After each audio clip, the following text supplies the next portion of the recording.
compañera Melissa Tamayo, como vocera del colectivo Sin Esquemas del municipio de Marinilla, y yo, Daniela Castaño, como vocera de Marinilla Humana, con la doctora Ángela María Robledo, que es la fórmula vicepresidencial de la campaña de la Colombia Humana, para hablar sobre el tema, el papel de las mujeres dentro de la campaña presidencial de Gustavo Petro.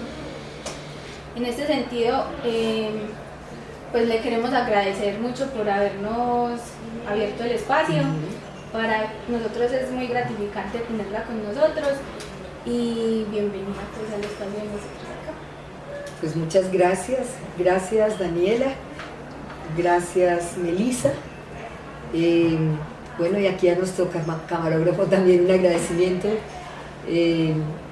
Estos espacios son muy importantes porque son espacios de diálogo, de conversación, lo decíamos ahora, de hacer pedagogía política, de poder profundizar un poco más en las propuestas, pero pues decir de manera fundamental que en mi caso, como fórmula vicepresidencial de Gustavo Petro, me reconozco como una mujer feminista que ha trabajado hace muchos años con las mujeres, por mejorar las condiciones de las jóvenes, de las niñas, que son hoy en día una enorme preocupación en el mundo, lo que está ocurriendo con las niñas y también con las personas mayores. A mí me gusta llamarlas con las viejas, ¿cierto? Por quienes vamos envejeciendo y necesitamos condiciones de vida digna para nuestra vida. Y decir que en el corazón del programa de la Colombia Humana hacia una era de paz está el saldar la deuda histórica que hay con las mujeres en este país. Muchísimas gracias, doctora. En el programa de gobierno bien se hace una diferenciación entre terminar la guerra y hacer la paz. Y para esto se resalta como el papel que se debe potenciar la voz de varios sectores que han sido silenciados históricamente y que han sido opacados en diferentes dimensiones de la vida política, como la justicia, la salud, la educación, la economía. Entonces queríamos saber cuáles van a ser esas estrategias o esos puntos a tratar para llevar a cabo este objetivo con respecto a las mujeres. Sí, pues es así como tú dices, se diferencia lo que es terminar la guerra y hacer el tránsito hacia la paz. Hay autores que hablan de la paz negativa, que es la que silencia los fusiles, y nosotros poco a poco lo hemos hecho, hemos silenciado esos fusiles. Eso ha significado que la máquina de victimización en Colombia, donde las principales víctimas son las mujeres, poco a poco se ha detenido. Todavía tenemos líderes y lideresas asesinados, lo recordábamos hoy, los 4 líderes que desde Ríos Vivos han hecho resistencia frente al proyecto de la hidroeléctrica en Ituango. Eso sigue ocurriendo, la paz le sigue costando la vida a defensores de derechos humanos, pero de ese lado, y porque nos duele mucho, reconocemos que hay 4.000 vidas que hemos salvado, y sobre todo de jóvenes, de ustedes, de jóvenes, de hombres y mujeres jóvenes que eran los que morían en especial en esta guerra. Entonces, esa es una paz negativa que es muy importante reconocerla, que ojalá tengamos el diálogo con el ELN y que ojalá logremos pues someter a estas formas ya de criminalidad complicada que existe en Colombia y que está enquistada en unos territorios que hay que trabajar profundamente. Pero esa otra paz, la paz positiva, la paz que busca desactivar las causas estructurales de la guerra, entre las cuales está la desigualdad, la profunda desigualdad, porque si bien hay pobreza, y en muchos países de América Latina hay pobreza, quizá una de las cosas que más provoca la violencia y la violencia política es la desigualdad, es decir, que muy pocos tengan tanto y que tantos tengan tan poco. Entonces esa es una de las cosas que queremos desactivar como condición estructural para tener una vida digna. Y ahí las mujeres, en los 6 puntos de la agenda de la Colombia Humana, tienen un rol central en el tema de la educación, oportunidades de cuidado de la vida desde la gestación, atención a la primera infancia, especialmente para las niñas y los niños, para los adolescentes, para ustedes los jóvenes, oportunidades en las universidades, Hoy en día las mujeres estudiamos más y a veces cuando llegamos a trabajos con las mismas responsabilidades nos pagan menos. Estudios muestran que nos pagan el 20% menos. Hay una violencia no solo de género, o sea, por nuestra condición de ser mujer, en el tema de la violencia intrafamiliar, de la violencia sexual, de los feminicidios, que es la peor forma ya de exterminio a las mujeres, no también una violencia económica, ¿sí? No solo porque nos pagan distinto frente al mismo trabajo y las mismas responsabilidades, sino porque el mayor desempleo está entre jóvenes y mujeres, y mucho más mujeres jóvenes. Y la informalidad le pega durísimo a las mujeres en especial. Y otro punto que está en nuestro programa, que es reconocer que en casa esto que hacemos, que es fundamental, que es cuidar la vida, que queremos hacerlo también con otros integrantes de la familia, pero que sobre todo está bajo la responsabilidad de las mujeres, es reconocer eso que las feministas han llamado la economía del cuidado. Es decir, ¿qué significa cuidar los niños,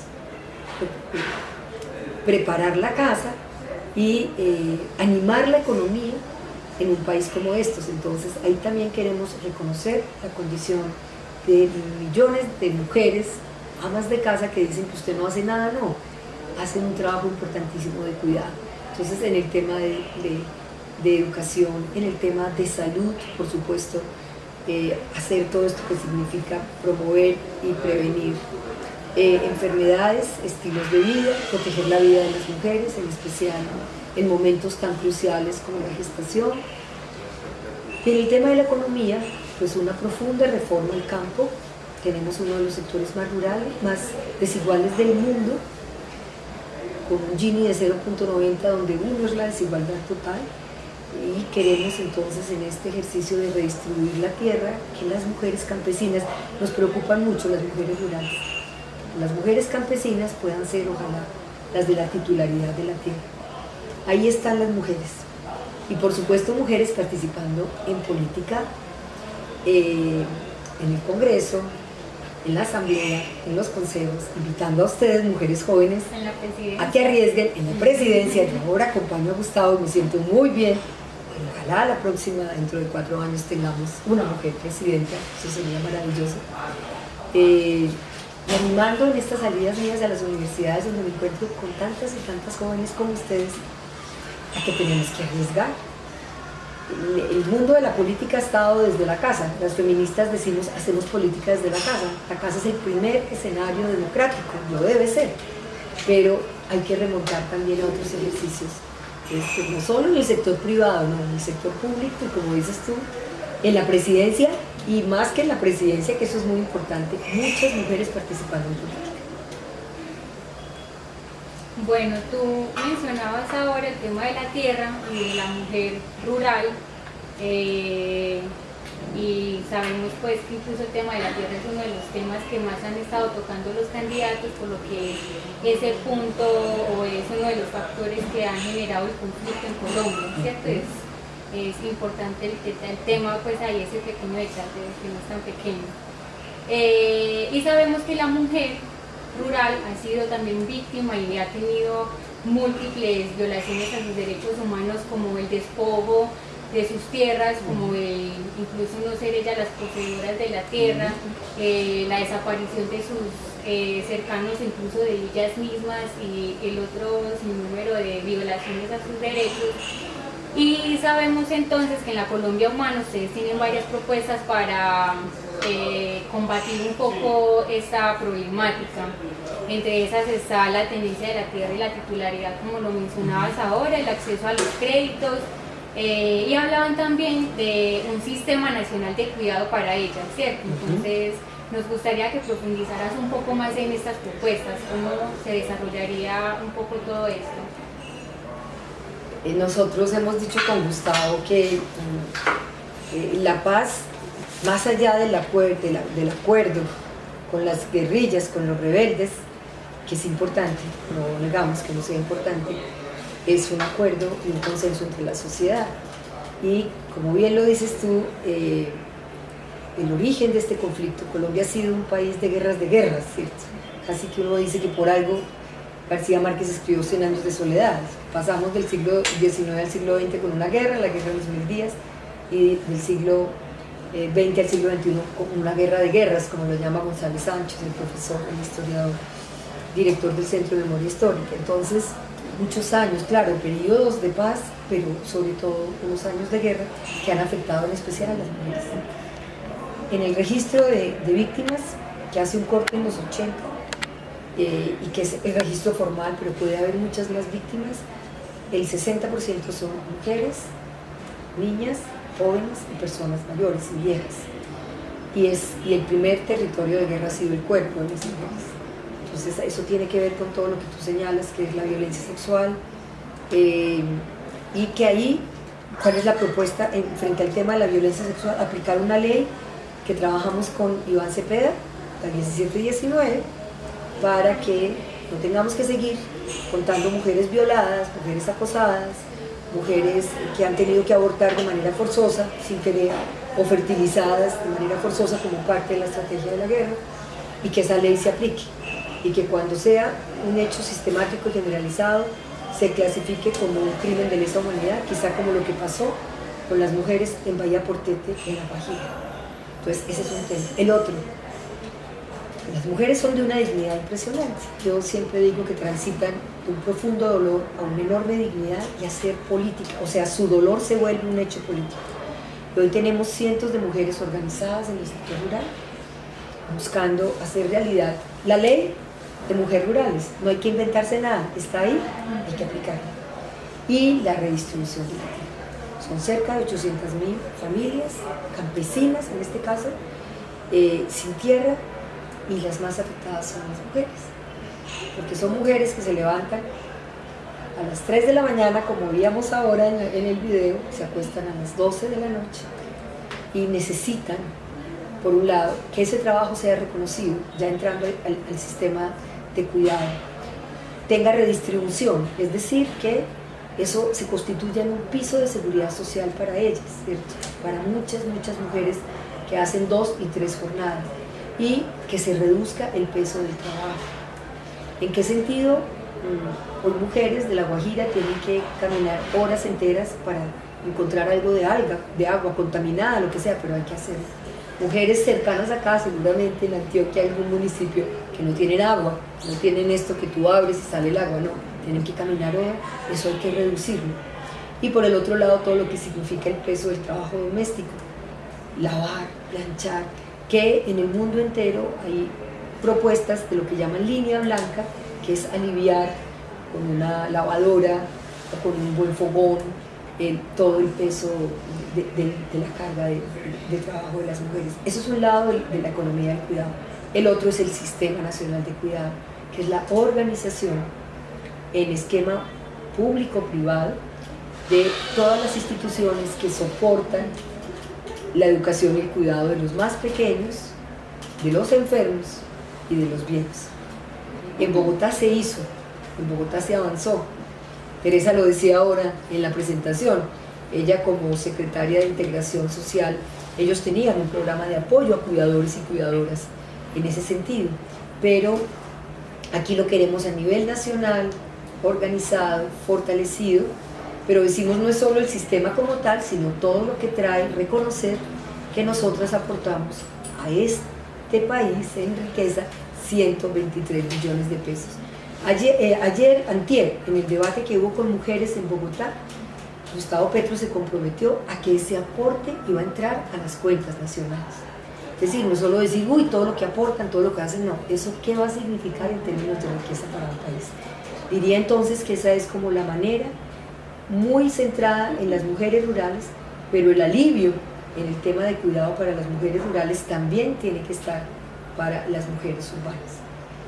Y también tenemos que, acompañado de eso, la revolución en casa. Ustedes, mujeres jóvenes, no sé si tengan o no hijos o no compañeros o compañeras, todas las formas de familia, pero ustedes han dicho queremos tiempo libre para nosotras y queremos redistribuir el cuidado, que nuestros compañeros en la modalidad de pareja que exista cuiden, protejan y hagamos esa primera revolución que hicimos las feministas en casa, que es que lo privado es político también. Dentro de la propuesta ustedes hacen un énfasis. Nosotros, me parece, porque estamos en, ¿cierto?, en Marinilla Humana. Ajá, hacemos un énfasis muy importante y es el tema de las medidas afirmativas. Sí. Dentro de esas medidas afirmativas ustedes hablan de, como para suplir un poco esa brecha entre hombres y mujeres en el tema de la pensión, hablan de unos subsidios, unos créditos de maternidad. Quisiéramos saber cómo de qué se tratan. Sí. A ver, lo que queremos es ampliar la licencia de maternidad a 6 meses. Hay países que tienen 2 años. Por ejemplo, pero bueno, nosotros a 6 meses, y también hemos planteado que esa responsabilidad sea compartida, que pueda ser, digamos, que se alterne y que pueda ser compartida con quien tenemos, digamos, con quienes somos compañeros o compañeras. Eso es una de las formas de hacerle un reconocimiento económico a ese periodo. Pero en el tema de pensiones, como lo dices tú, en el sistema, como está pensado, que es de pilares, digamos, los pilares de una pensión no contribuyente, o sea, de una pensión que pueda de alguna manera subsidiar el Estado, y que creemos que haciendo un manejo de coordinación con los fondos privados de pensiones, que de alguna manera están también afincados en un aporte que hace la nación, en esta seguridad que aporta el empleado y el empleador, cuando es el Estado, se puedan recuperar de ahí, de esos recursos, de los fondos de pensiones privados, unos recursos para constituir una pensión no contributiva, empezando por las personas más viejas, por las mujeres más viejas, y luego yendo a estas mujeres sobre todo que están en casa. Entonces hay como todo ese planteamiento de que hay que cuidar la vida desde la gestación, cuidar a las mujeres en el tema de la gestación, que entendamos que el cuidado de esos primeros años de vida debe ser repartido, compartido con los compañeros, con los abuelos, con los tíos, no solo las mujeres y las mamás. Y lo otro es ir constituyendo un sistema de un piso social, lo llama el profesor César Giraldo, de protección para las personas en mayor vulnerabilidad, y ahí están muchas mujeres que viven en condiciones de enorme dificultad, con mucha dignidad, pero en condiciones de enorme dificultad.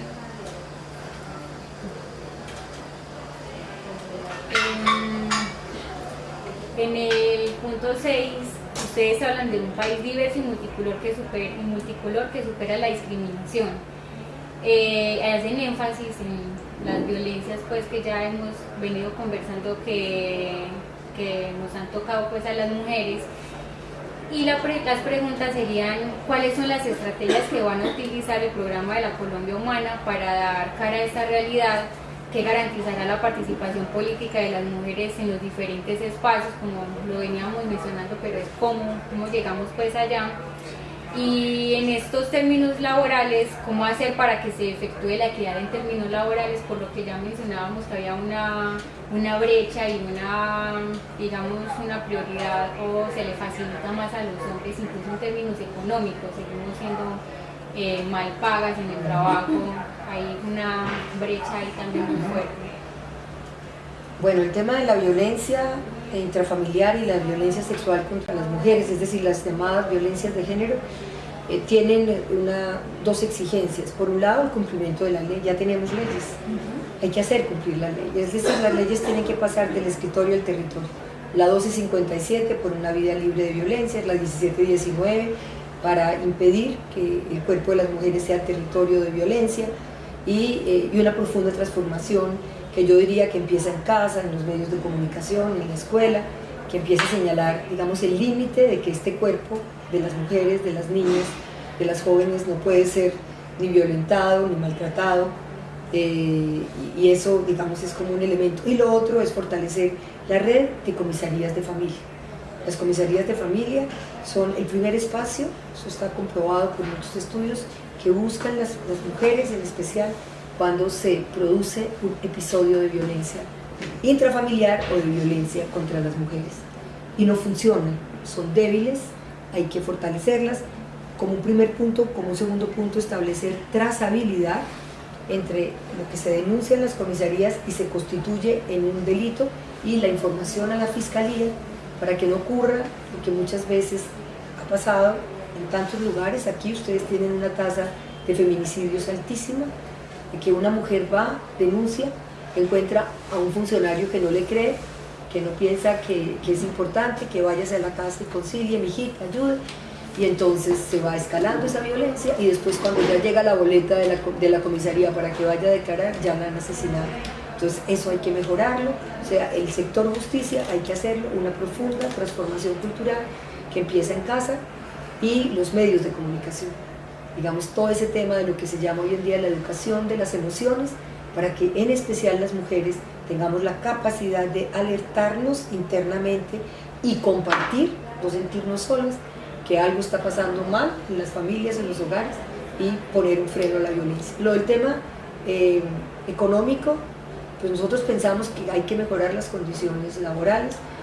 El empleo en el mundo está en crisis, entonces creemos que lo que hay que hacer es ampliar el concepto de trabajo y facilitar el acceso al crédito, a un crédito que ojalá sea apalancado por la banca pública o por ejercicios como el de economía solidaria, como el que conocimos hoy acá en Confiar, y ir apalancando esas pequeñas iniciativas que tienen las mujeres en casa, porque hay estudios que muestran que a mayor poder económico de las mujeres, menos vulnerabilidad frente a la violencia. Y el otro punto, el de la participación política. Bueno, procesos de formación política, repolitizar la vida, la guerra, no ha terminado en Colombia, pero sí nos ha dejado un saldo de que estamos viviendo un tiempo distinto, lo dicen ustedes, estaban cantidades de universidades, ustedes lo dicen, y entonces hay que fortalecer la formación política. Es decir, dice Hannah Arendt que la política es el arte de estar juntas y juntos los distintos. Las mujeres tenemos proyectos no solo personales y sociales, sino políticos. Entonces, procesos de formación política en cualquier lugar, en el barrio, en la casa, en las tertulias, en las universidades, en los medios de comunicación, en los partidos políticos, facilitar el tema de la financiación de las campañas cuando se trata de política representativa, financiación estatal para remover uno de los obstáculos de las mujeres, que es el patrimonio económico para hacer campañas, y pues yo diría, lo otro es pues paridad, o sea, listas cremalleras, listas cerradas, que no permitan el voto opcional, porque eso nos afecta mucho a las mujeres, y reales condiciones para tener un 50% en el Congreso de la República, es decir, paridad. Pero con un agregado, no es suficiente que lleguen mujeres, tienen que ser mujeres que representen los intereses democráticos, porque en el Congreso hay muchas mujeres, pero son las esposas de los parapolíticos, las primas, las sobrinas, las nietas de los parapolíticos, y eso tiene que cambiar.